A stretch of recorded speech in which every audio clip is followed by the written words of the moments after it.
If you're a young person in high school, college, or in your 20s, you need to watch this interaction between the three people to really see a perfect microcosm of abuse.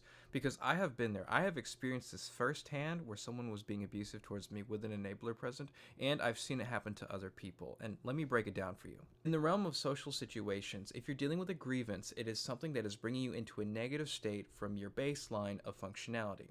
When you're dealing with someone who cares about you, for instance, and they do something that discomforts you and you have to let them know that you didn't agree with what they did, they will do their best to bring you back to baseline. That's what a good person does.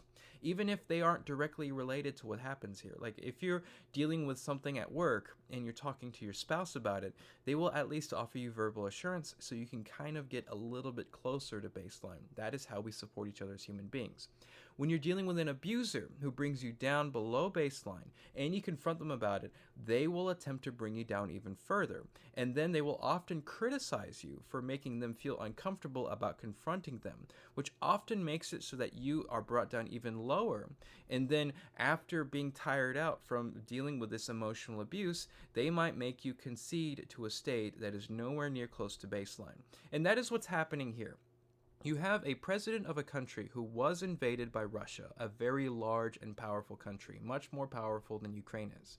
He understands that he needs help in order to fight this, and if he doesn't fight it, Russia will take over his country, and he will probably die as a result of this. This is very serious.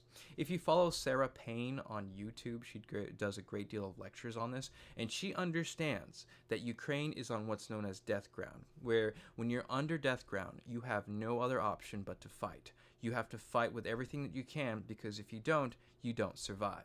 Trump and Vance likely understand this, but they need to justify Trump's stance on Russia, so they need to delegitimize Zelenskyy, so they've called him a dictator behind his back. They've claimed that he's actually a warmonger who wants the war to continue, all of which is just ridiculous. It's understood that if Russia and Ukraine sign a peace agreement right now, this would only benefit Russia. It would only give them more time to rearm, and it would give them the territory that they have taken unfairly from Ukraine. They didn't honor the last agreements either. They didn't honor the 2019 agreement in 2022. They didn't honor the Budapest Memorandum in 2014. Russia has made it very clear that they are attempting to expand territory. They did that in 2008 with Georgia as well, and as a result, they are not to be trusted. You can see this with multiple lies that Trump has made about Ukraine. He has claimed that the United States has given $350 billion to Ukraine. That is not true. The United States has given about $180 billion, most of that being expired equipment. Claiming that he personally gave javelins to the Ukrainians. That is not true. The last aid package was signed in April last year before he was elected. There's other things too, such as Vance claiming that Zelenskyy campaigned with the opposition, implying that Zelenskyy campaigned with Vice President Harris. That is not true. He went to a factory in Scranton, Pennsylvania, and claiming that Democrats are opposition is just a really strange take, given the fact that Republicans and Democrats, we are all Americans at the end of the day. A telltale sign of the abuse, though, is that Trump and Vance are both personally and viscerally offended by what Zelenskyy is saying as to what is happening in Ukraine, which is usually the sign of abuser victim blaming. Because who is the real victim in this situation?